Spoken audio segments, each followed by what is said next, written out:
현재 AI의 기술력은 어느 정도인가요? AI의 기술력을 논하려면요, 제일 먼저 시작되는 게 인공뇌, LLM입니다. 아마 많이 들어보셨을 텐데 챗 GPT가 대표적인 건데요. 라지 랭귀지 모델, 그러니까 거대한 인공의 뇌를요, 계산기, 컴퓨터로 만들었다고 생각하시면 돼요. 이게 너무 어려워서 안 되다가 구글이 2017년 트랜스포머라는 새로운 방식을 제안해요. 와, 근데 이게 되는 거예요. 이때부터가 빅뱅이었고요. 근데 인간의 뇌에는 컴퓨터 하나가 이렇게 계속 계산하는 방식이 아니라 소위 수천 개의 컴퓨터가 들어가서 한꺼번에 계산하는 방식이래요. 그걸 뇌과학자들이 밝힌 거예요. 야, 그럼 컴퓨터도 그렇게 만들어야 되잖아. 그걸 엔비디아가 최초로 만든 겁니다. 그래서 이 GPU가 등장했고 새로운 수학적 모델이 등장해서 이 두 개가 결합돼서 LLM이 성공하기 시작한 거예요. 그런데 인간의 뇌를 만들었으면 야, 인간의 뇌를 최대한 키워보자. 그럼 인간보다 더 똑똑해질 수 있지 않을까? 이거를 지금 초지능이다, AGI다 막 이러면서 막 연구를 하고 있는 거죠. 지금 아직까지는 그거는 아닌 것 같아 라는 게 중론이고요. 대신 사람들이 이걸로 뭘 하느냐, 인간의 뇌를 만들었으면 이걸로 그림도 그리게 하자. 그래서 디자인하는 분야, 영상 만드는 분야, 여러분 이거는 정말 산업계가 다 파괴가 일어났습니다. 이미 디자인 업계에서요, 학교가 되게 고민이 뭐냐, 사람을 안 뽑아요. AI로 다 할 수 있대. 아, 그럼 이제 애들한테 완전히 다르게 가르쳐야 돼요. 엄청난 고민과 혼돈입니다. 또 로봇 보세요. 피지컬 AI라 그러죠. 로봇이 왜 갑자기 좋아졌는 줄 아세요? 지금 AI가 어떻게 하고 있느냐, 사람이 행동하는 걸 다 녹화를 해요. 그리고 이걸 AI가 풀어냅니다. 아, 로봇이라면 이렇게 따라하면 되겠다. 관절의 움직임. 그래서 LLM이라는 놈이 코딩을 얘가 합니다. 인공뇌가 사람이 움직이는 걸 보고 로봇에 코딩을 해주는 거예요. 이게 완벽하게 발전하면요, 이제 이런 겁니다. 여러분, 아파트, 레미안 아파트에 예를 들어 입주를 한다고 생각해 보세요. 모델하우스 짓죠. 그 모델하우스를 디지털 트윈, 그래서 디지털로 만들어요. 그리고 사람은 모델하우스에서 계란 후라이도 하고 라면도 끓이고 설거지도 하고 이런 모든 행동을 다 녹화를 합니다. 그런 다음 엔비디아가 뭐라 그러냐, 그럼 그거 보내세요. 우리 회사로 영상만 보내세요.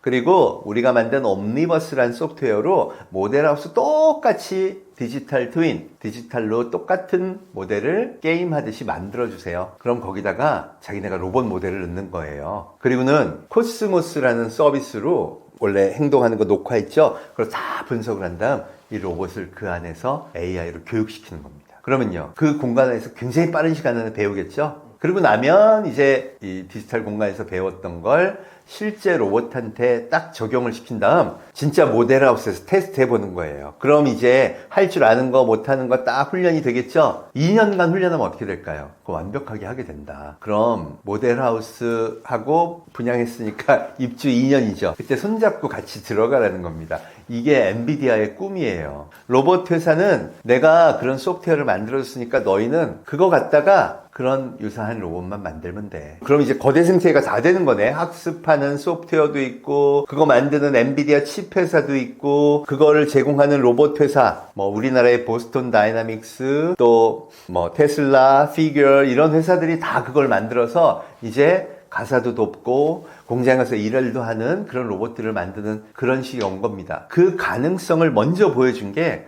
최근에 한국에 상륙한 테슬라의 FSD입니다. Full Self Driving. 와, 이거 유튜브에서 보셨어요? 저도 깜짝 놀란 게 대관령 눈 내리는 길을 손 한 번 안 대고 올라가더라고요. 아니, 레인이 안 보여. 근데 얘가 쫙 보고 길의 폭을 딱 추정하고는요, 반만 타고 쫙 올라갑니다. 심지어 눈길에 미끄러지잖아요? 여러분 혹시 카운터라고 들어보셨나요? 눈길에 미끄러지면 그대로 있으면 차가 돌죠. 반대로 핸들을 타삭 틀어서 그 중심을 잡는 거, 그것까지 해요. 야, 이게 어떻게 가능하지? 하고 타고 있는 사람도 놀랄 정도로 기술이 벌써 발전했습니다. 이거 어떻게 한 건지 아세요? 지난 10년간 테슬라는 무려 40억 킬로미터의 주행 영상을 다 학습했습니다. 그러니까 얘가 비디오를 보고 아, 인간은 운전을 이렇게 하는구나. 그리고 그 코딩을 지가 쓴 거예요. 이게 LLM이에요. 그리고 그 머리가 점점 좋아지잖아요. 테슬라도 그래서 그록 4까지 만든 건데 이게 다 적용되니까 이런 것들이 다 완벽하게 구현되기 시작하는 겁니다. 이게 난리가 나니까 이제 뭐라 그래요? FSD는 전 세계 자동차 회사에 팔겠다. 현대차도요. 우리가 자율주행하는 게 맞나? FSD를 장착해야 되는 거 아닌가? 이런 고민에 빠지기 시작했죠. 여러분, 이 충격이 거의 전 분야로 퍼지게 되면 어떨까요? 거의 모든 분야에서 일자리가 다 바뀌게 되는 겁니다. 휴머노이드도 그걸 차지하게 되고 서비스부터 제조까지 다 새로운 방식의 인류의 삶이 열리는 거죠. 여기에 미리미리 그때그때 변화에 대비해서 준비하는 거 당연히 필요하지 않을까요? 지금 안타까운 건 뭐냐면 우리는 사회적으로 기술에 대한 신뢰가 되게 낮은 상태예요. 그래서 자율주행도 테스트하지 못하게 하죠. 야, 뭐 사고 날 텐데 사고 나면 누가 책임질 거야. 근데 한쪽에서는 이미 엄청나게 많은 사람들이 이걸 경험하고 있어요. 미국에서 작년에 구글 웨이모 타본 사람만 1100만. 그리고 우리나라에서도 드디어 FSD, 테슬라가 들어와서 서비스가 시작됐어요. 이거 유튜브에 너무 많이 올라옵니다. 내가 그거 안 될 거야 라고 생각하면 인류의 표준 문명과 함께 나는 갈 수 없다는 거죠. 그래서 이런 다양한 분야의 기술 발전을 잘 확인하고 내가 거기서 앞으로 어떤 변화를 만들어내야 될까를 공부하는 게 너무 중요합니다. 그럼 어떻게 하라는 거야? 여러분, 저도 그거를 장담할 수가 없어요. 이 속도를 같이 따라가는 수밖에는 지금 없습니다. 현재 전 세계 일자리 시장에 AI가 미친 영향은 어느 정도인가요? 우리가 디지털 시대를 한번 잘 생각해 볼까요? 오프라인 매장들 되게 어려워졌죠. 이게 온라인 매장으로 가면서 일자리들이 다 거대한 대전환을 맞았습니다. 그럼 앞으로 온라인 분야에서 일하는 거하고 달라진 것 때문에 바뀐 생태계, 이게 AI가 적용되면 어떻게 될까? 이거는 디지털 전환보다도 더 큰 충격이 예상이 됩니다. 대표적으로 일단 제가 보는 영역에서 디자인 분야, 광고, 영상, 마케팅 이런 쪽에도요, AI가 도입됐을 때 비용이 10분의 1밖에 안 되는 그런 시대로 접어들 가능성이 되게 커요. 그럼 진짜 기존의 이 디자인 업계를 꽉 잡고 있던 기업들은 위험하네. 그래서 포토샵을 만든 아도비의 시총이 반토막이 났잖아요. 그럼 그걸 바탕으로 새롭게 디자인 분야를 만들어내고 광고, 마케팅, 영상 제작 이런 산업부터 다 바뀌겠네. 여기가 제일 먼저 바뀌는 영역입니다. 그리고 그 영역을 필두로 해서 인간이 진짜 그 고유의 어떤 역량으로 할 수 있는 잡을 빼고는요, 다 상당 부분 대치될 가능성이 매우 높죠. 보통 저는 두 가지로 보는데, 하나는 정신적인 일, 또 문서 기반의 일을 하는 사람들은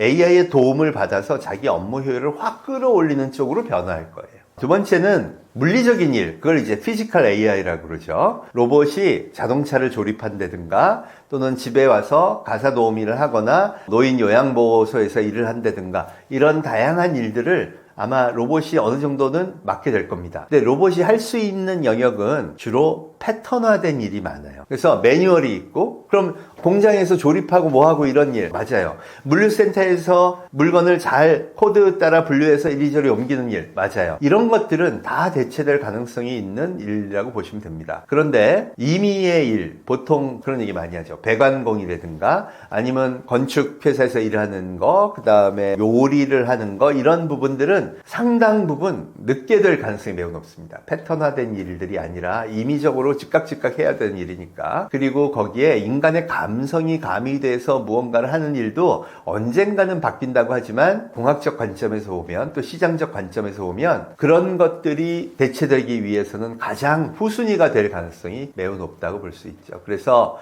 여러분들이 일자리에 관련해서는 맨 먼저 해야 될 일이 뭐냐, 내 분야에서 일어나는 AI 관련 변화는 무엇인지를 정말 계속 잘 추적하셔야 됩니다. 제가 주의 있게 본 되게 유명한, 유튜브에 자주 나오시는 분이에요. 유튜브를 하시는 분은 아닌데, 94년생 디자인 회사 사장님이 있어요. 이 회사 사장님이 디자인 전공 아닌데 7명의 직원을 데리고 디자인 회사를 운영을 합니다. 그러면서 제법 잘하세요. 그게 뭐 와 너무 잘한다 이런 건 아닌데, 이분이 성공한 비결이 저는 너무 마음에 와닿더라고요. AI 봇을 하나 만들었다고 합니다. 그래서 아침 10시마다 난 디자인 회사 사장이야 이렇게 훈련을 시키죠, AI한테. 나는 이러이러한 일을 내 주요 업무야. 내가 반드시 알아야 될 AI 어제 나온 뉴스, 내가 봐야 될 어제 나온 좋은 영상 나한테 브리핑해줘. 과외 선생님으로 고용한 거예요. 그래서 하루 1시간을 꼭 합니다. 그러니까 어떻게 될까요? 최신의 AI 기술로 업데이트하면서 이 업계에서는 적어도 다른 사람보다 반발자국 빠르게 갈 수 있다는 겁니다. 여러분 이게 되게 중요한 포인트라고 저는 생각해요. 지금 혁명기에는 반발짝 빠르게, 비용은 최소화하면서 반발짝 빠르게 제일 좋은 방법이 뭘까요? 개인도 그렇고 조직도 그렇고 손잡고 레벨업 하는 겁니다. 조직의 분위기에서 되게 중요한 거 아시죠? 야 그런 거 필요 없어 라고 부장님이 얘기하면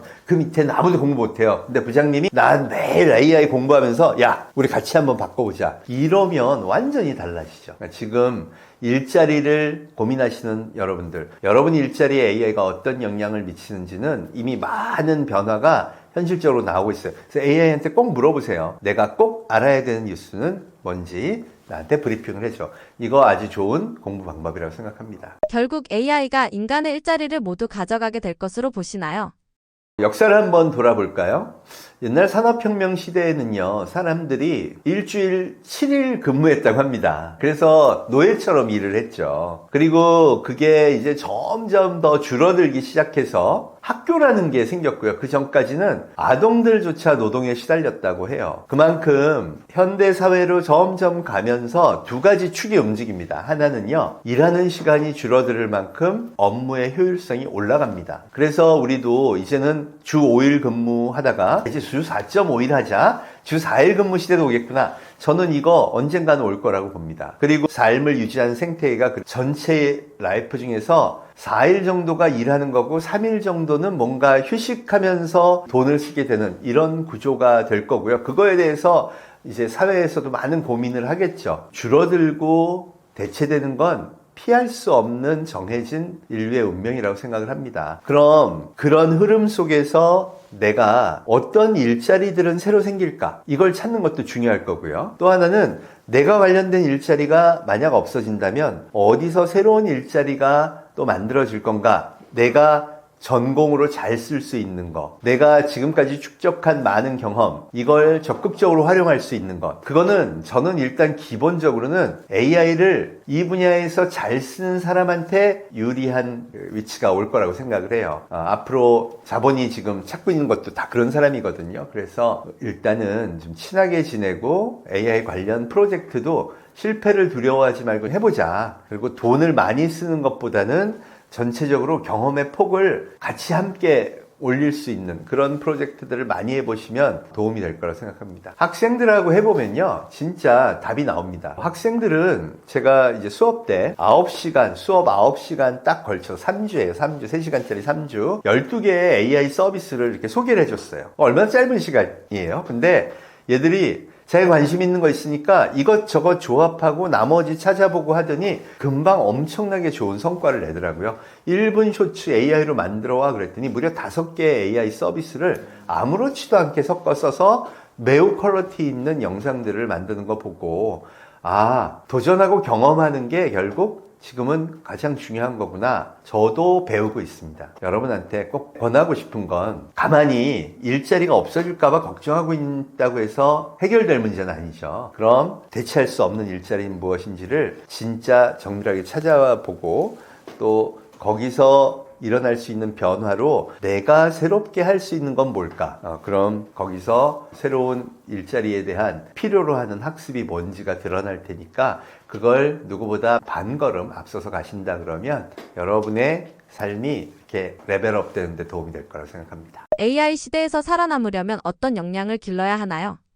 저희가 보통 되게 중요한 역량을 몇 가지를 꼽는데요. 첫 번째가 누구나 아는 거지만 크리에이티비티 뭐 이런 얘기를 합니다. 창조적 역량이죠. 이거는 아직 AI가 쉽게 커버할 수 없는 영역이라고도 합니다. 근데 이 창조적인 거의 대부분이요, 지금은 문해력입니다. 문장부사력. 생각해보세요. 제가 그런 얘기 했죠. AI하고 대화하는데 나하고 얘기하면 왜 이렇게 대답이 허접한 거야? 내가 걔한테 표현하는 게 매우 허접하기 때문에 대화가 허접해지는 거죠. 내가 이런 생각을 하고 그 생각을 풍부하게 이해하고 표현하고 그걸 더 깊이 있게 다룰 수 있으려면 나의 문장 구사력이 뛰어나야 됩니다. 그래서 사실 우리 학생들한테 지금 어릴 때부터 문장 구사력이 좋아야 된다. 그 문장 구사력을 만드는데 놀랍게 제일 중요한 게 책이죠. 책을 읽고 문장을 읽어서 그걸 학습하기 시작하면 상상력이 좋아지고 그게 어떻게 보면 AI 시대의 가장 중요한 문장의 표현력이 됩니다. 두 번째는요, 커뮤니케이션 능력이에요. 앞으로는 모든 산업계가 변화할 텐데요. 어떤 사람이 무슨 사업을 시작하거나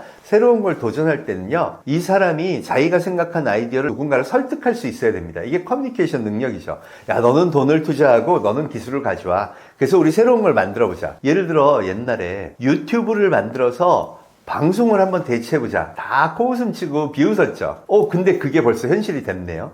이런 변화가 AI 시대에도 계속 나타날 거라는 거죠. 그럼 진짜 중요한 게 뭐냐? 내가 기술을 가진 사람이라도 저 사람하고 기술과 비즈니스에 관한 커뮤니케이션 역량이 있어야 돼요. 못 알아들으면 안 되죠. 커뮤니케이션 역량의 가장 중요한 게 뭔지 아세요? 아주 넓은 지식입니다. 얇더라도 넓은 지식이 있어야 이 부분이 얘기하는 건 맞고 여긴 거짓말이구나, 이 판단 능력도 생기겠죠. 이 커뮤니케이션 능력이 또 매우 중요합니다. 마지막 세 번째 C가 뭐냐? 콜라보레이션. 콜라보레이션은 협업할 수 있는 힘이에요. 이게 우리가 참 취약합니다. 프로그램 개발자하고 디자이너하고 사업 기획자하고요, 손발이 맞아야죠. 서로 내가 맞다고 너무 우기면 이거 안 되는 거잖아요. 진짜 사람이 좋아할 게 뭐냐? 그 서비스를 만들던 그 제품을 만들건 여러 사람이 모여서 상대방의 의견, 상대방이 원하는 바가 무언지를 캐치하고 그 내용을 이 안에 담을 수 있는 힘. 예를 들어 요새 제품 디자인 하는 사람이요, UI, UX 디자인 하는 사람하고 의견이 안 맞으면 안 되겠죠. 이런 것들입니다. 그래서 콜라보레이션을 잘하려면요, 상대에 대한 배려심이 뛰어나야 됩니다. 이게 쉽게 만들어지는 역량이 아니죠. 결국 이런 역량들은 지금 현재로서는 AI가 대체하기 되게 어려운 영역들이라서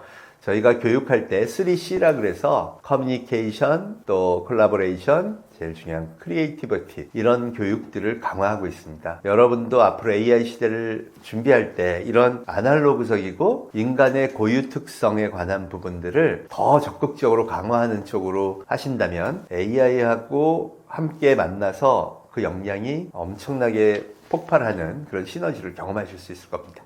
AI 시대 일자리를 잃을까봐 걱정하는 사람들에게 하고 싶으신 말씀은 없으신가요? 일자리는요, 계속 줄어들 거는 명확합니다. 그나마 다행스러운 건 인구도 같이 줄고 있죠. 그래서 어떻게 보면 앞으로 인구가 줄어들고 이 생태가 그대로 유지된다 그러면 일본에서 경험했던 것처럼 야, 청년들은 막 일자리 구할 때가 너무 많아, 이런 얘기들도 하는데, 결국은 이 국경이 없는 전 세계에서 함께 경쟁하고 성장하려면 결국 새로운 바뀌는 생태계를 받아들이는 수밖에 없습니다. 근데 두려워하지 않아도 저는 괜찮다고 생각합니다. 어떻게 보면 가장 아날로그적이고 가장 또 몸으로 하는 것부터 가장 지적인 영역, 예술의 영역, 이런 모든 영역에서 인간이 갖고 있는 고유의 특성을 발휘하는 그런 일자리들이 더 늘어날 건 분명해요. 중요한 건 뭐냐? 과거 정형화된 산업 생태가 있고 대기업에 들어가고 의사가 되고 무슨 변호사가 되고 이런 중요한 직장에 가는 것만이 제일 중요한 거야 라는 세계관은 깨진다는 거죠. 그럼 일자리는 어떤 변화가 올까요? 인간이 진짜 좋아하는 무언가를 만들 수 있다면, 그게 AI가 할 수 없는 새로운 영역이라면 또 많은 사람들의 사랑을 받을 수 있는 새로운 세계가 열리는 겁니다. 실제로 대한민국의 컨텐츠 산업이 전 세계의 사랑을 받는 현상 보이시죠? 작년에만 세계 최고의 웹툰 작가, 대한민국 작가가 누군지는 밝히지 않았지만 약 150억 정도의 수익을 얻었다고 합니다. 이건 어마어마한 거죠. 이게 말하자면 전 세계가 우리의 시장이 될 수 있었기 때문에 가능한 일입니다. 이런 일들로 인해서 새로운 잡들은 많이 생길 거예요. 그럼 뭐가 중요할까요? 수능 점수보다 더 중요한 거, 내가 진짜 좋아하는 일에서 AI가 도저히 따라올 수 없을 정도의 역량을 확보하는 것, 여러분의 미래 일자리를 지키는 또 하나의 기준이 될 겁니다. 두려워하지 마시고요, 좋아하는 일들을 더 깊이 있게, 재미있게 또 AI의 도움을 받으면서 도전해 보신다면 좋은 길이 열릴 거라고 생각합니다. 엔비디아가 세계 1위 기업이 되었고 거대 자본이 AI에 몰린 이유는 무엇인가요?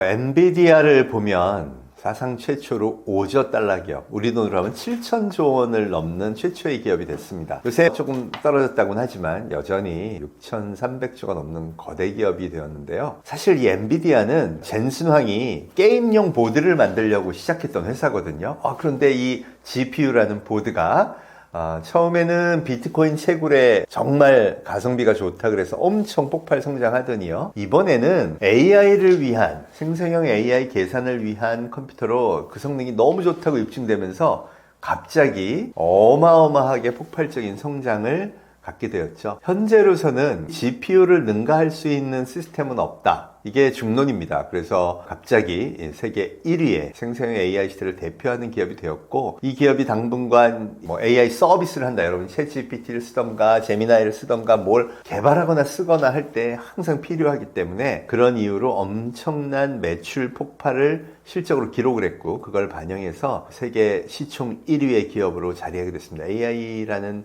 산업의 상징 기업이라고 할 수 있죠. 앞으로도 당분간은 엄청난 독주가 예상되는 AI 기업이라고 말씀드릴 수 있겠습니다. 닷컴 버블 당시 인터넷에 돈이 몰린 현상과 지금의 AI 현상은 어떤 점에서 다르고 유사한가요?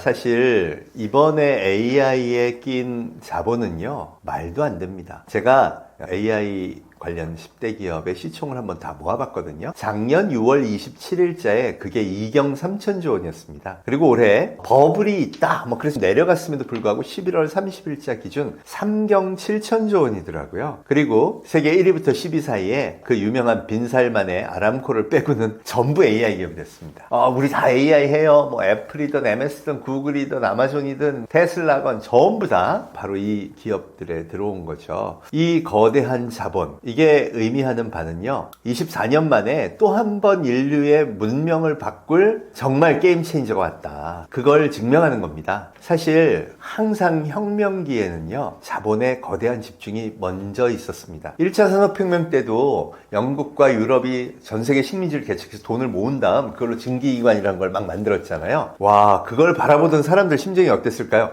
갑자기 철로 된 기차가 막 다녀. 이 엄청난 혁명을 일으킬 수 있었던 것도 거대한 자본이 한 곳에 축적되었기 때문이죠. 이번에는 그게 미국 증시에 모였습니다. 드디어 미국 증시의 총 합계 금액이요, 전 세계 증시의 50%를 넘었다고 합니다. 이러면 닷컴 버블 때보다 더 모인 거예요. 사실 닷컴 버블이 2000년 어느 날 뻥 터지죠. 그래서 80%의 IT 기업이 파산합니다. 그런데 놀랍게도 그 자본이 만들었던 혁명의 플라이휠은 멈추지 않았어요. 혁명의 수레바퀴가 계속 돕니다. 왜? 그 자본이 인재를 끌어모았고, 인재들은 인터넷 시대를 열 거에 포기할 이유가 아무것도 없었던 거죠. 그리고 2007년 아이폰이 등장하고요. 2008년 에어비앤비, 2010년에 우버, 넷플릭스, 유튜브 다 2000년 이후로 등장해서 결국 인류의 문명을 혁명적으로 스마트폰, 인터넷 기반으로 바꾼 거죠. 이번에도 마찬가지입니다. 지금 이 자본이요, 이미 다 끌어모았어요. 그리고 AI 기업 중에 틀림없이 망하고 사라지고 하는 기업들 나타납니다. 이때도 버블이 꺼진다. 그래서 투자하시는 관점에서는 굉장히 조심해야 되는 게 맞습니다. 그런데 혁명의 수레바퀴는 절대 멈추지 않아요. 이미 엄청난 인재들이 벌써 들어갔고요. 실적이 나오고 있고요. 그리고 그게 인류의 모든 문명의 근간을 뒤흔들고 있는 게 선연하게 데이터로 보입니다. 이번이 24년 전 닷컴 버블하고 특별히 다른 이유는 뭐냐 하면, 이미 디지털 문명이 퍼졌어요. 그래서 전 세계 사람들이 인터넷으로 AI를 아무렇지도 않게 즐깁니다. 이제 일주일 동안 챗 GPT를 사용한 사람의 수가 7억 명을 돌파했다 그러거든요. 와, 벌써 그 정도면 거의 모든 인류가 AI로 쇼핑도 하고 AI한테 물어보고 AI랑 친구로 지내고 하는 거에 굉장히 익숙해진 인구가 적어도 20억 명 이상 이렇게 탄생했다는 겁니다. 그만큼 디지털 문명이 뒷받침하고 있는 AI 혁명은 과거와는 비교할 수 없을 정도의 속도로 빠르게 번져갈 거고, 이 확산의 속도가 결국 실적으로 이어지면서 닷컴 버블처럼 그냥 엄청난 붕괴가 한동안 지속된 현상은 이번에는 그 기간이 온다 그래도 굉장히 짧을 거고, 그거에 따른 이 변화의 속도도 어마어마할 거다. 이게 대부분 전문가들의 예측이라고 보시면 맞습니다. AI와 친하게 지내야 한다고 강조하셨는데, 지금 시점에서 그 말이 갖는 현실적 의미는 무엇인가요? 자, 우리 30년 전 역사로 돌아가 볼까요? 30년 전에도요, 인터넷에 관심을 가져야 된다 막 그랬는데, 대부분 사람들이 야야 그런 거 필요 없어. 인터넷이, 스마트폰 처음 나왔을 때 생각해 보세요. 스마트폰이 나왔는데 이거 빨리 하고 이걸 기반으로 사업화도 하고 관련된 지식도 배우고 공부도 해야 돼 했던 사람들이 결국 디지털 문명을 이끌면서 연봉도 높아지고 여러 기업에서 막 데려가려고도 하고, 맞았죠? 그래서 제가 인류의 생존 관점에서 보면 지금 3경 7천조가 이러고 있는 거예요.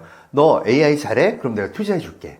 야, 너 내가 연봉으로 불러줄게. 이렇게 더 잘 될 수 있는 기회가 사실 조금 앞서가는 사람한테 계속 부여될 거라는 겁니다. 그리고 그 사람은 계속해서 그 투자를 받으니까 더 그것과 관련된 일을 깊숙이 할 수 있겠죠. 그럼 AI를 개발하는 사람도 있고, 잘 생각해 보세요. 인터넷 개발한 사람만 돈 번 거 아니죠? 이걸로 나 사업화할 거야. 그럼 AI를 잘 활용해서 사업화한 사람도 앞으로 기회가 있는 거네요. 이런 여러 가지 관점에서 볼 때 내가 되게 지금 열심히 일하고 있는 분야에서 AI가 어떻게 활용되고 있는지를 빨리 아는 사람이 확실히 이 자본의 선택을 받을 가능성이 크다는 겁니다. 여러분, 이게 제가 자본으로 얘기하니까 냉정해 보일지 모르지만 생각해 보세요. 3경 7천조는 말도 안 되는 돈이에요. 대한민국의 서학개미들도 투자금이 작년 대비 벌써 3배 늘었다 그러죠. 왜 그럴까요? 공부를 해보니까 여기가 미래가 있네. 그 기준은요, 앞으로 미래 성장 기대치는 AI에 있다. 그럼 여러분의 미래 성장 기대치는 어떻게 만드실 건가요? 대한민국 자기 성장하는 거에 너무 관심 많잖아. 자기 개발서가 세계에서 제일 많이 팔리는 나라잖아요. 그럼 지금부터 해야 될 게 뭐냐? 하루 적어도 30분, 아니 1시간은 AI 관련 공부를 하고 매일같이 쓰고 신나게 지내야 한다는 겁니다. 여기가 진짜 중요한 출발점입니다. 인터넷 기술을 외면한 사람들이 일자리를 잃었던 과거 사례는 AI 시대에 어떤 시사점을 주나요? 이게 참 그렇습니다. 요새 우리 참 슬픈 일들이 주변에서 많이 일어납니다. 일단 은행들 보세요. 지점들 다 폐쇄했어요. 점점 줄어갑니다. 또 홈플러스가 문을 닫는다 그러네. 여러분, 마음 아프시죠? 대한민국에 그게 마음 아픈 사람이 90%가 넘어요. 그래서 사실 좀 천천히 가고 그렇게 해주면 좋겠다. 그런데 여러분, 마음은 그런데 손은 벌써 스마트폰을 열고 쿠팡에 주문을 내죠. 이게 데이터로 증명이 됩니다. 쿠팡에 올해 한 분기의 매출이요, 드디어 12조를 넘었어요. 가만있어 봐. 작년에 40조 넘었다는데 그럼 올해 거의 50조 되는 거네. 또 늘었어. 그게 뭐냐? 여러분, 이게 무의식입니다. 인류는요, 우리 사피엔스 종족은요, 적은 에너지로 많은 일을 할 수 있다? 그럼 무조건 선택해 왔어요. 왜? 그게 생존에 유리하다고 내 DNA에 써있기 때문입니다. 우리는 7만 년 동안 이 무의식의 작동을 거부할 수 없었어요. 그래서 스마트폰이 등장하고 스마트폰 기반의 새로운 비즈니스가 나왔을 때 적은 에너지로 많은 일을 할 수 있다? 진화론 하시는 분들이 뭐라 그랬냐? 이건 정해진 미래다. 다만 얼만큼 빨리 오느냐의 문제다. 여러분, 그래서 우리가 이 변화의 속도에 적응해야 할 시기가 왔다는 겁니다. 우리 DNA에 있는 생존의 본능을 더 끌어올려서 지금은 AI를 두려워할 게 아니라 AI를 적극적으로 공부할 필요가 있는 거죠. 이미 너무 앞서가는 거 아닌가? 여러분, 챗GPT 나온 지 이제 딱 만 3년 지났어요. 거기다가 최근에 나온 건요, 또 1, 2년 전과하고 완전히 달라. 그래서 조금만 내가 신경 써서 열심히 하기만 하면 이 두려움이 이거 재밌는데 해볼만 한데 하는 마음으로 충분히 바뀔 여지가 있습니다. 과거 인터넷 시대가 등장했을 때 아예 바뀌지 않을 거야 믿었던 사람들이 일자리 없어지고 힘들어진 거 많이 보셨죠? 그걸 거울 삼아서 이번에는 나한테 위기가 아닌, 두려움이 아닌 기회의 시기로 삼는 게 꼭 필요합니다. 더군다나 AI가 생각만큼 어렵지 않습니다. 주로 말로 하고 대화하고 이러면서 내가 이걸 체험하잖아요. 그러면 얘가 할 수 있는 영역과 아닌 게 이런 거구나를 금방 습득하실 수 있습니다. 그래서 AI에 대한 관심을 계속 키우면 앞으로 여러분 미래가 확실히 달라질 수 있다. 그런 기회가 왔다고 생각하십시오. AI를 두려워하시는 분들을 위해 한 말씀 부탁드립니다. 제 주변에도요, AI 되게 두려워하시는 분들이 많아요. 근데 제가 이렇게 쓰게 해보면 금방 익숙해지십니다. 사실 생각해 보세요. 보통 우리 AI가 이제 제미나이 정도 되면 스탠포드 대학교 박사 학위래요. 와, 지적 수준이 그 정도 된대. 많은 분들이 아니 내가 물어보니까 대답을 허접하게 하던데 걔가 수준을 맞춰주는 거죠.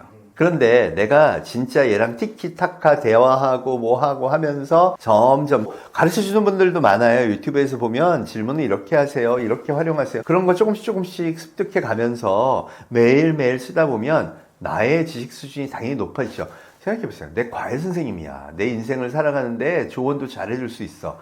거기다가 와, 이거 무료로 쓸 수 있고요. 사실 월에 3만 원만 주면요, 정말 정성껏 좋은 대답을 잘해준대요. 제한도 없이. 그럼 해볼만 하죠. 두려움보다는 도전하는 마음. 혁명기에는 이게 꼭 필요하다고 역사가 증명하고 있습니다. 여러분, 이번 기회에 두려움 탁 떨쳐버리고 멋지게 한번 도전해보세요. 현재 생성형 AI 기술은 어느 정도 수준인가요? 자, 생성형 AI, 이 LLM이 가장 영향을 미친 영역 중에 하나가 바로 컨텐츠 분야입니다. 그래서 Large Multimodal Modeling, LMM이라고도 부르는데요. 이게 지난 1년간 정말 눈부시게 바뀌었습니다. 처음부터 놀랍긴 했죠. 그림을 그리는 여러 서비스들이 나왔고, 올해 3월에 지블리라는 게 있었죠. 이게 나와서도 와 센세이션이야 막 이랬는데 5월 달에 바로 구글이 플로우라는 영상 편집기를 내놨습니다. 야, 그럼 내가 원하는 이미지 집어넣어서 편집이 가능한 거야? 맞습니다. 와, 벌써 이렇게 가나? 근데 8월 달에 나노 바나나가 나왔죠. 그리고 11월 달에 나노 바나나 프로가 나왔습니다. 여러분, 나노 바나나 프로는요, 더 놀라운 게 뭔지 아세요? 그동안 이건 안 되겠네 라고 했던 한글 문자 처리까지 완벽하게 합니다. 이런 현수막 하나 디자인하는 것까지 얘가 다 하는 거예요. 와, 그럼 뿌리부터 다 바뀌는 거네요. 멀티미디어 영역은 말도 못합니다. 음악도 만들죠, 영상도 만들죠. 이제 영화 하나 AI로 찍는 거 어려운 일이 아니에요. 한 3년 전까지만 해도요, 진짜 그거 하는 것도 돈 많이 든다 그랬어요. 근데 이제는 유럽에서 맥도날드가 크리스마스 광고를 AI로 찍었다가 무지하게 욕을 먹었습니다. 그 정도로 이제 쓸만해졌다는 거죠. 기업들이 AI 광고를 심심치 않게 해요. 여러분, 이게 욕을 먹기도 하지만 생각해 보세요. 기업들이 왜 AI 광고를 이렇게 만들까요? 저는 사실 TV 광고는 반대하고 쇼츠나 틱톡 이런 데 써야 된다고 생각하는데, AI에 대한 사람들의 인식이 좋아지기 시작해서 기업이 그걸 적극적으로 활용하는 그런 생각들이 들어서기 시작했기 때문입니다. 그러니까 이제 단순 재미삼아 하던 거에서 벗어나서 프로페셔널하게 영상을 제작한다든가 뭐 릴스를 만든다든가 광고 시안을 만든다든가 여러 가지가 다 쓸 수 있게 된 거죠. 그러니까 이걸 쓰는 사람과 안 쓰는 사람의 격차가 굉장히 벌어지게 될 수밖에 없다는 겁니다. 컨텐츠 산업을 준비하시는 여러분이라면 반드시 AI를 잘 활용해야 될 거고요. 이 컨텐츠 산업이요, 과거에는 컨텐츠 산업에 머물렀다면 이게 생태계를 거대하게 확장하고 있어요. 굉장히 중요한 산업의 기반이 되고 있습니다. 그런 관점에서 미래를 준비하실 필요가 있습니다. AI 기반 음악 제작, 영상 제작이 대중화되는 것이 일반인들에게는 어떤 의미인가요? 음악이나 영상 제작이 일반화되고 누구나 개인이 할 수 있다고 생각해 보세요. 그럼 광고 마케팅 머티리얼을 혼자 만들 수 있습니다. 그럼 내 광고회사를 차릴 수도 있죠. 이렇게 해서 디자인회사, 광고회사 이런 것들이 과거에는 투자 비용이 뭐 10억이 들었다. 그럼 이제 1억 이하로도 다 만들 수 있게 되는 거예요. 그리고 퀄리티가 괜찮으시면요, 비용은 10분의 1로 들고 더 많은 일들을 할 수 있다. 그럼 이것과 관련된 새로운 스타트업이 당연히 많아지겠죠. 여러분, APR이라는 화장품 회사 들어보셨죠? 이게 아모레 퍼시픽의 시총을 넘어서고 일본 시쉐이도의 명성을 넘어서서 시총이 10조가 넘는 기업을 돌파해 버렸습니다. 어떻게 성장했는지 아세요? 전부 SNS입니다. SNS에서 어떻게 해서 퍼졌냐? 릴스, 인스타그램을 쓰거나 틱톡을 쓰거나 전부 이런 아주 짧은 영상들을 계속 제작하고 그걸 광고 머티리얼로 삼아서 이런 매출을 일으킬 수 있었어요. 또 구다이 글로벌이라는 마케팅 회사가 있었습니다. 이 회사는요, 원래 한국의 인디 브랜드 화장품들을 미국과 유럽에 수출하는 기업이었어요. 그런데 데이터를 봤더니 어마어마한 한국의 팬덤이 형성되는 거예요. 그래서 급하게 조선미녀라든가 티르티르라든가 이런 브랜드를 인수한 다음 자기네들이 잘하는 이 SNS 마케팅을 확 돌린 거예요. 그랬더니 매출이 3천억, 6천억이 됐어요. 이러면서 10조 기업이 됐습니다. 여러분, 그럼 가만히 있어봐. 나는 김밥으로 해볼까? 나는 뭐로 해볼까? 이런 제조업을 가진 사람들, 또 새로운 컨텐츠 시장을 두드리는 사람들이 마케팅 머티리얼이나 광고 이런 거 특화된 영상들을 더 싸게, 빨리, 더 많이 만드는데 투자할 수 있겠죠. 그럼 그런 산업 생태계가 형성이 될 거고, 결국 이게 거대한 컨텐츠를 기반으로 연결된 거대 산업이 되는 겁니다. 옛날에는 화장품, 그럼 뭐가 떠오르세요? 대한민국 최고의 탑 배우, 그리고 뭐 8시, 9시 뉴스마다 나오는 메인 TV에서의 광고였잖아요. 이걸 뭐라 그러냐? 레거시와 자본이 지배하는 세계라고 합니다. 지금은요, 구독과 좋아요가 지배하는 세계예요. 구독과 좋아요는 소비자죠. 그럼 이 소비자를 중심으로 이 사람이 어떤 미디어를 어떻게 접촉하고 자기들끼리 어떻게 커뮤니티를 만들어서 이 제품을 소비하는지를 보면 새로운 산업 생태계의 디자인이 나오는 겁니다. 제가 소개한 기업들이 그렇게 성공한 거예요. 이런 산업들이 이제 점점 더 커질 겁니다. 거기다가 이 기업들이 성공한 사례를 보면 국내가 아니에요. 다 해외죠. 결국 이 국경 없는 세계 시장에서 이 컨텐츠 시장이 우리 전반적인 제조업, 서비스업을 키우는 놀라운 기폭제 역할을 할 겁니다. 그런데 이 모든 거에 AI가 그 비용을 10분의 1, 속도를 10배로 늘려주고 있다는 거죠. 그런 관점에서 AI로 무장을 한 후에 이 새로운 산업 생태계에 도전해보는 거 아주 추천해드리고 싶은 일입니다. AI를 잘 활용하는 사람과 활용하지 못하는 사람의 격차는 어느 정도로 벌어지나요?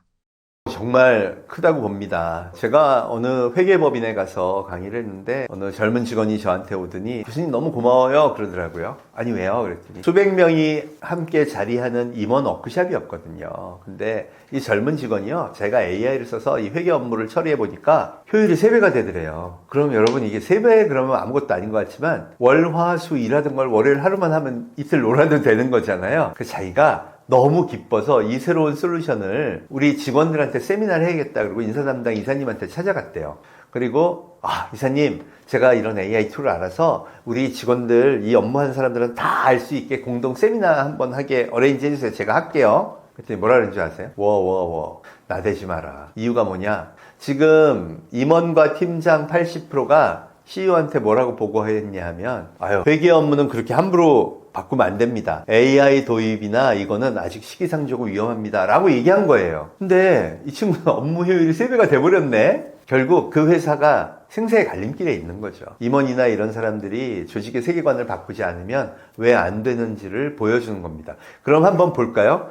이 친구가 어디로 갈까요? 이런 나의 역량을 이해해주고 그걸 조직에 퍼뜨리고 또 회사의 매출을 끌어올리고 나한테 연봉을 더 줄 수 있는 회사에 가려고 하는 건 당연하겠죠. 조직이 그런 변화를 두려워하는 조직일수록 갈수록 어려워진다는 겁니다. 이건 개인한테도 마찬가지예요. 여러분 찾으면 거짓말하지 않는 AI, 퍼플렉스티 같은 거 이미 다 나와 있고요. 또 보안에 문제가 없는 라그 솔루션이라든가 이런 것들 다 나와 있습니다. 찾아보고 열심히 노력하는 사람의 업무 효율이 올라가는 건 너무 당연합니다. 특히 어느 나이가 중요할까요? 여러분 맥켄지에서 조사를 했는데요. 놀랍게도 신입사원보다 부장급 또 그 이상이 가장 효율이 높았다고 합니다. 왜 그러냐? 신입사원은요, 자기 업무 영역이 굉장히 좁아요. 그러니까 그걸 효율화하고 AI를 쓴다고 하더라도 한정된 영역인데, 부장이나 임원은요, 자기 정도의 역량을 가진 사람이 10명이 한꺼번에 일하는 것 같다는 느낌을 얘기한답니다. 그럼 1000%예요. 여러분 한번 생각해 보세요. 증권회사 다니는 부장님이요, 내일 곡물 가격, 석유 가격 예측하는 보고서를 내야 돼. 근데 밑에 처음 들어온 연구원들을 시키고 있었는데 전날 밤에요, 북한이 미사일을 쐈네, 또 러시아가 우크라이나를 침공했네. 그런 일이 벌어지면요, 이게 곡물 가격에 미치는 영향에 대해서 보고서 만들어줘. 언제 하고 있겠어, 사람이면. 근데 AI는요, 다 쫙 나옵니다. 근거는 뭐야? 지난번 전쟁 때 데이터를 분석했습니다. 쫙 나옵니다. 너무 좋겠죠. 결국 더 많은 경험을 하고 더 많은 의사결정권을 가진 사람들이 AI를 적극적으로 잘 활용할 때 그게 훨씬 유용합니다. 그럼 두려워할 일이 아니네요. 40대, 50대 분들 적극적으로 AI하고 친해지기를, 그래서 제가 권유드리는 겁니다. AI가 단순 업무를 넘어 예술가의 업무까지 침범하는 시대에 인간의 역할은 무엇인가요? 인간의 고유 영역은 저는 컨텐츠 산업에 기반이 있다고 생각하는데요. 여러분 생각해 보세요. 이번 K-POP 데몬 헌터스의 성공을 보면요, 이건 진짜 예측하기 쉽지 않아요. AI도 몰랐을 거예요. 한번 캐대언을 보고 나면 다 이런 생각, 야, 이걸 미국 애들이 이렇게 좋아할 일이야?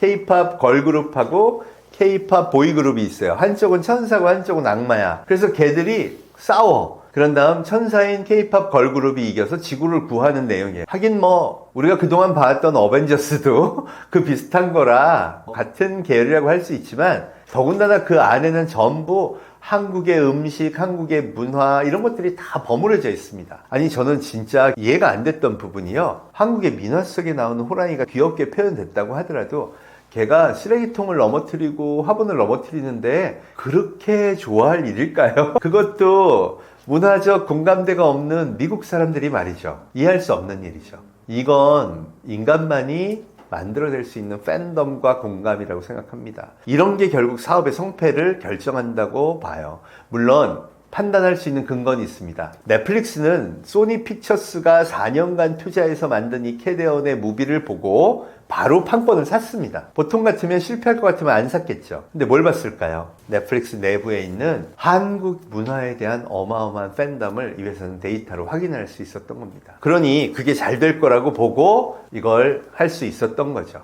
이런 판단만큼은 인간의 고유 영역이라고 생각해요. 물론 더 중요한 게 있습니다. 매기강 감독이요. 그 대본을 무려 9년간 다듬었다고 하죠. 이건 인간이 아니면 할 수 없죠. 그리고 결국 그 디테일을 정말 하나도 놓치지 않으려고 엄청나게 애쓴 모습이 있습니다. 한국적인 것은 전 세계의 공감을 얻을 수 있을 거라는 데이터로부터 얻은 확신, 그리고 결국 그 디테일을 만드는 힘, 이게 인간만이 할 수 있는 영역이라고 생각해요. 저는 여기에 정말 우리 대한민국의 기회가 있다고 생각을 합니다. 우리가 어떻게 보면 캐데언에 대한 투자는 놓칠 수밖에 없었어요. 그냥 우리가 합리적으로 이성적으로 판단한다면 그런 대본을 가져왔을 때 여기에 엄청난 돈을 투자해서 성공할 거라고 믿기는 쉽지 않았죠. 근데 이제는 믿어도 될 만하지 않을까요?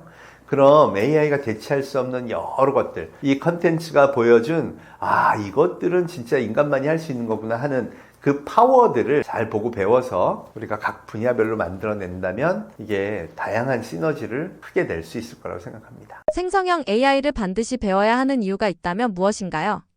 지금까지 일관적으로 말씀드린 거지만 첫 번째는 얘가 할 수 있는 게 너무 많습니다. 다양한 기술적 하이테크부터 컨텐츠 제작, 인간이 해야 되는 대기업에서 하는 업무 보고서 작성부터 시작해서 온갖 것들을 다 잘할 수 있죠. 그러니 기본적으로 얘가 어떤 것을 할 수 있느냐를 배우는 건 너무 중요한 일입니다. 여러분 한번 생각해 보세요. 우리가 스마트폰이 등장하기 이전과 이후로 완전히 달라졌죠. 우리의 삶의 방식도 완전히 달라진 것처럼 여기에 AI가 탑재되고 그리고 이 AI와 함께 하면서 우리가 생활을 하다 보면 우리의 일상이 또 한 번 바뀔 거예요. 그래서 그걸 주도하고 있는 생성형 AI에 대한 학습은 절대 게을리 하시면 안 될 것 같습니다. 여러분 제가 진짜 실감을 하는 게요. 한 달 전에 나온 데이터를 갖고 학생들한테 수업을 하죠. 그럼 애들이 웅성웅성합니다. 저 선생님 옛날 얘기하네. 다 너무 잘 알아요. 그래서 우리가 생성형 AI를 늘 일주일 단위, 하루 단위로 계속 팔로우하면서 공부해야 되는 거. 특히 어느 영역일까요? 내가 일하고 있는 영역. 내 일자리를 만들어가고 지키는 영역. 이건 너무 중요한 거잖아요. 꼭 캐치업해서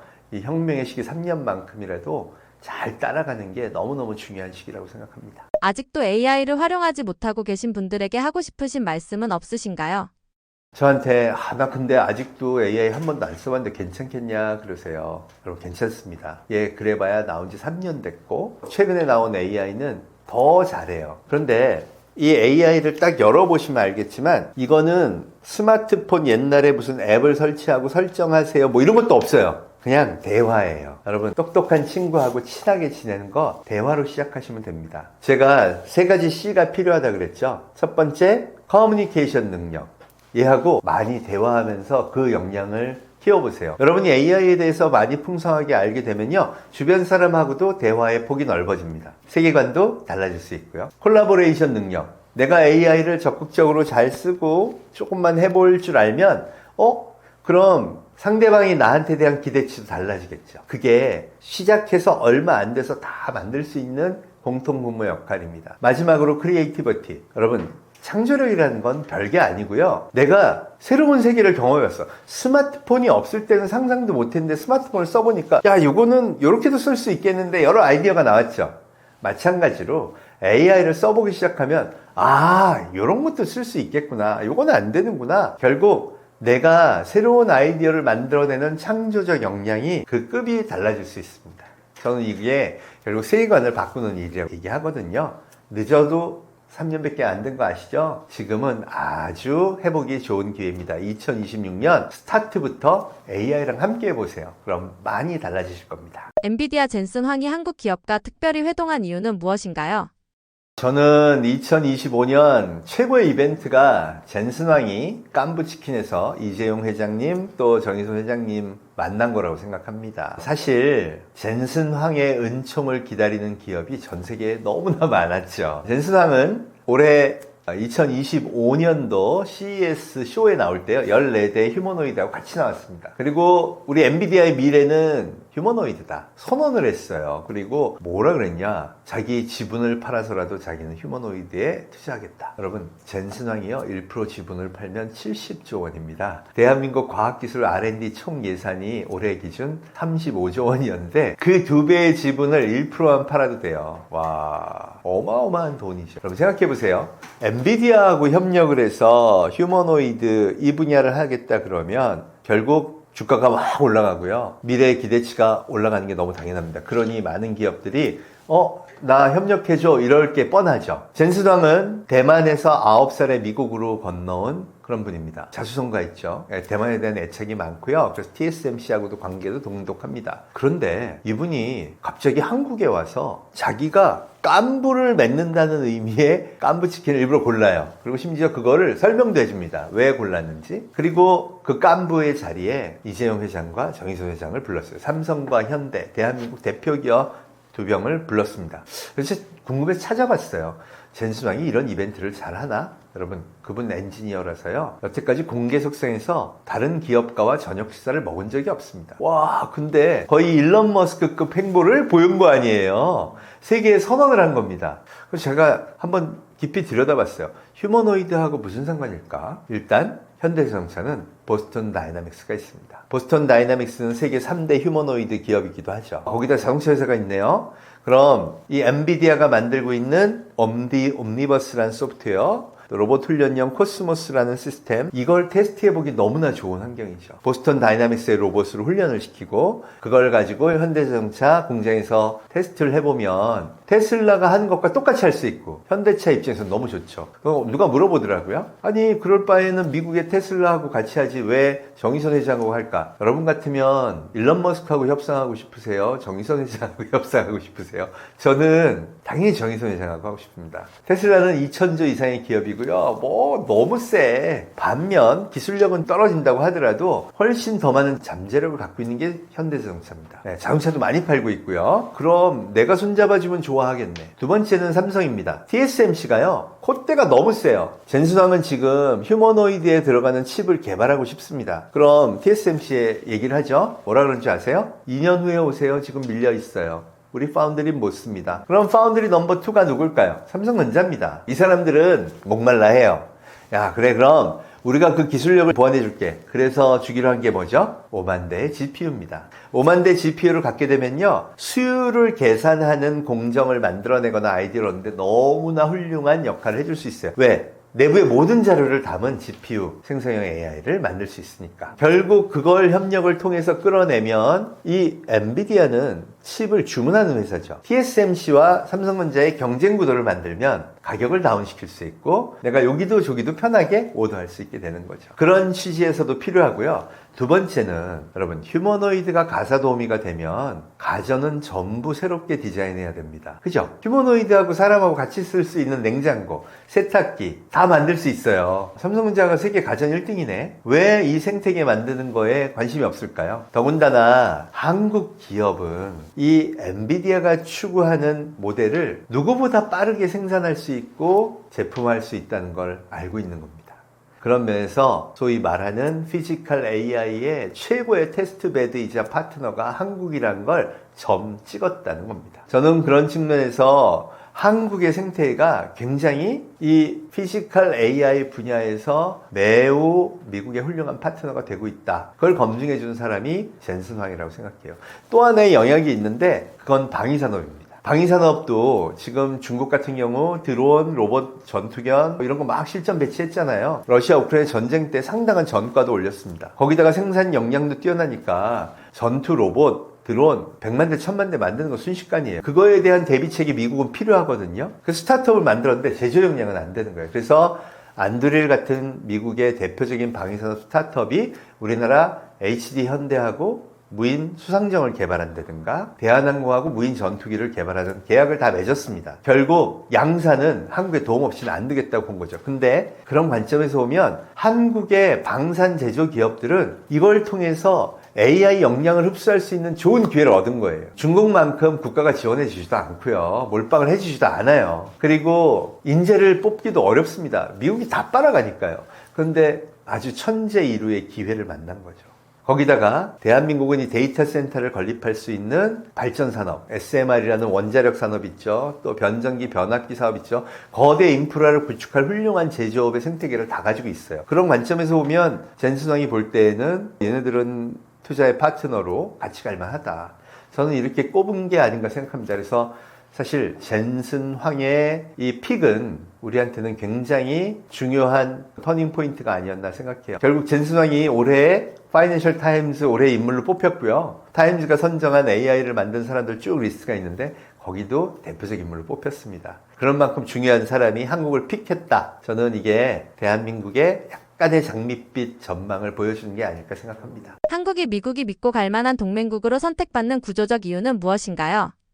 앞으로 피지컬 AI 산업을 이끈다고 생각해 보세요. 그러면 미국이 제일 하고 싶어요. 그런데 자율주행차가 됐건 아니면 휴머노이드 로봇이 됐건 제품을 만들 때에는 일단 수천 개의 반도체가 들어갑니다. 그리고 당연히 지가 막 연산하고 판단하고 하니까 전용 칩들이 들어가겠죠. 그 위에는 LLM 이런 것들이 막 올라갈 거예요. 거기다가 제조업의 역량도 뛰어나야 돼. 그럼 이 세 가지를 다 가지고 있는 나라는 어디일까요? 대한민국이 엔비디아에 납품하는 세계 국가, 대만, 우리나라, 미국 요 세 개 국가에 속해 있네요. 반도체 역량이 뛰어납니다. 이거 온디바이스 AI가 세계 최초로 탑재됐다 그러죠. 맞습니다. 여기 통역하고 뭐 하는 게 여기 30억 개 정도의 파라미터를 처리하는 LLM이 탑재되어 있어요. 그래서 인터넷 연결 없이도 지가 하는 거거든요. 이런 게 앞으로 피지컬 AI에는 엄청나게 들어가야 됩니다. 그 용량도 커질 거고요. 그러면 한국이 이거 잘한다는 얘기네.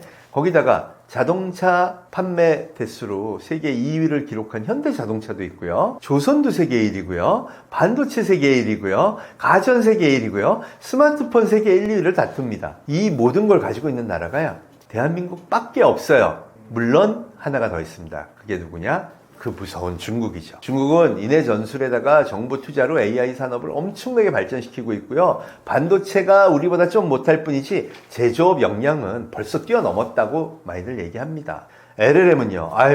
중국은 이미 넘사벽이 됐죠. 자율주행도 얼마나 잘하나요? 그럼 우리 어려운 거 아니야? 그런데 미국 입장에서 한번 볼까요? 여러분, 미국이 휴머노이드 로봇을 중국산을 못 쓰는 이유가 있습니다. 휴머노이드 로봇은요, 자기 환경을 계속 학습해야 돼요. 그럼 모든 정보를 얻어서 서버로 보낸 다음 훈련을 하게 되거든요. 이걸 안 하고는 사용을 할 수가 없어요. 그럼 중국에 가겠네. 여러분, 중국에 본토에 가는 순간 중국 헌법에는 당이 요구하는 모든 데이터를 내놔야 된다라고 써 있습니다. 그러니 이걸 할 수가 없는 거예요. 얼마 전 네덜란드에서 중국 전기 버스가 통신망을 통해서 자국에 필요한 정보를 빼갔다. 이걸로도 난리가 났었죠. 미국은 그래서 화웨이 칩이나 화웨이 통신장들을 아예 법적으로 못 쓰게 하고 있습니다. 그런 정도인데 휴머노이드나 자율주행차를 그렇게 중국 걸 하드웨어를 쓰기는 어렵겠죠. 그럼 남아있는 유일한 파트너가 누굴까요? 일본은 디지털이 없고 반도체가 없고요. 대만은 반도체밖에 없습니다. 전 세계 눈 뒤집고 봐도요. 이걸 통째로 설계하고 한꺼번에 해결할 수 있는 콜라보가 가능한 생태계는 대한민국밖에 파트너가 없는 거죠. 그래서 왜 한국에 와서 테슬라가 AI6 칩을 같이 개발하자 이런 손을 내밀고 방위산업도 함께 하자 이런 것들이 가능한 거는 실질적으로 지금 현재 상황에서 믿을 만한 동맹국은 한국밖에 없다는 겁니다. 그리고 한국은 최소한 중국처럼 법적으로 그런 걸 가져갈 수 있을 만한 체제가 돼 있지 않고요. 빼돌릴 만한 그런 충분한 이유도 없는 거죠. 미국과의 콜라보를 잘 해주고 미국에 잘 돌아가는 소프트웨어, 그게 엔비디아가 됐건 테슬라가 됐건 그걸 잘 돌아갈 수 있고 작동할 수 있도록 지원하는 양산의 체계, 하드웨어 시스템, 제조업의 시스템을 만드는 데는 한국만 한 데가 없다라고 판단하는 겁니다. 특히 미중에 대결이 치열해지잖아요. 이런 무기도 그렇고 피지컬 AI의 생산량도 그렇고 생산 역량도 그렇고 제조업 역량이 지금 굉장히 떨어져 있는 미국 입장에서는 중국과의 패권 대결에 있어서 한국이란 파트너가 저는 절실하지 않을까 이렇게 생각을 합니다. 유럽, 일본, 대만과 비교했을 때 한국이 갖는 AI 제조 경쟁력은 무엇인가요? 유럽은요, 지금 사실 상당히 안 좋습니다. 유럽이 작년에 자체 반성 보고서라는 걸 냈는데요. 그 내용이 뭐였냐면 2002년까지 미국과 GDP가 똑같았던 우리 유럽이 어떻게 해서 이렇게 미국과 30% GDP 차이가 났고 혁신 역량을 이렇게 현저하게 뒤처졌을까 분석했더니요. 디지털을 그동안 열심히 규제한 거예요. 근데 20년 동안 규제를 하다 보니까 유럽 디지털 플랫폼 새로운 스타트업의 70%가 미국에 가서 사업을 하기 시작했고 많이 또 성공을 했어요. 인재 유출도 심각합니다. 2024년 노벨상을 받은 데미스 어사비스, 또 노벨 물리학상을 받은 제프리 힌튼 교수님, 또 노벨 화학상을 받은 데미스 어사비스, 둘 다 영국 박사입니다. 근데 미국으로 간 거예요. 왜 그러냐 그랬더니 유럽에서는 규제가 심해서 사업하기 어려우니까 투자를 안 해서 그 연구비를 받으려고 미국으로 다 건너가신 거예요.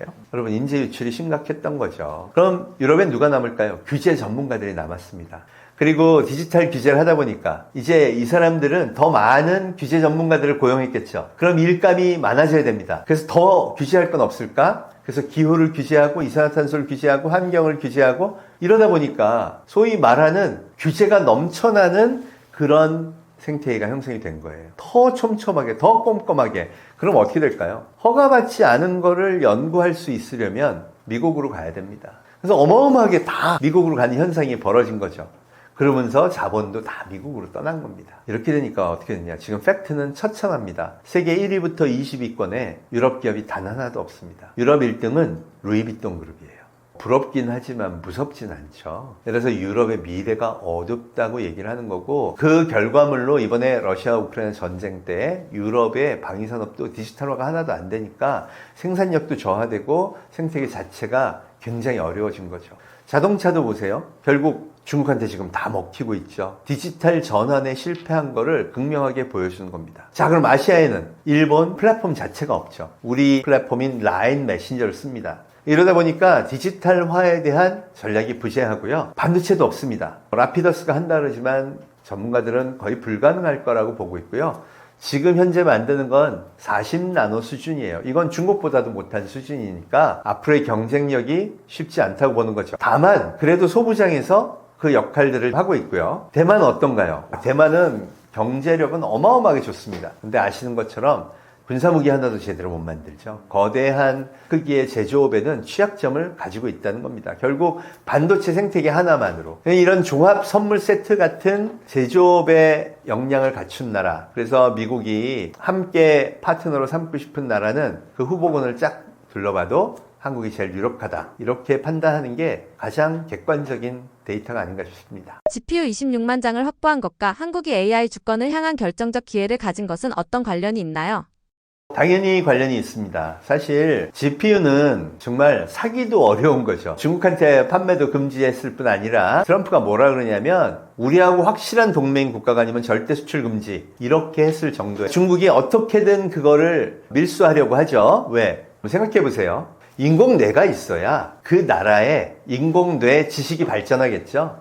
대한민국도 볼까요? 삼성전자가 세계에서 메모리 반도체 공정에 관한 온갖 데이터와 자료와 경험을 다 갖고 있어요. 근데 이걸 돌리려면 GPU가 최소한 5만 장은 있어야 된다. 그래야 얘가 다 학습을 하고 나서 야, 이번 수율 개선에 필요한 아이디어는 뭐야? 그랬을 때 척척 답을 준단 말이죠. 그러려면 필요하죠. 근데 생각해 보세요. 엔비디아가 블랙웰이라는 신제품을 소개하면서 작년에 뭐라 그랬냐면 신제품은 나왔는데요. 구매 문의는 하지 말아주세요. 왜? 신제품 발표하기 전에 1년치가 다 입도 선매 끝났어요. 거기다 TSMC가 만드는 양이 정해져 있죠. 그러니까 팔 수 있는 양도 정해져 있는 겁니다. 그럼 주로 누가 사갔냐? 예를 들어 테슬라 한꺼번에 20만 장 이렇게 사가요. 그럼 우리 100장만 주세요. 줄까요? 안 줄까요? 안 줍니다. 또 M1 국가가 와가지고 한꺼번에 대용량 사겠다. 트럼프 입장에서는 얘가 결정하거든요. 엔비디아 너희 줘도 돼 안 줘도 돼 결정하잖아요. 그럼 줄까 말까를 판단해야 되는데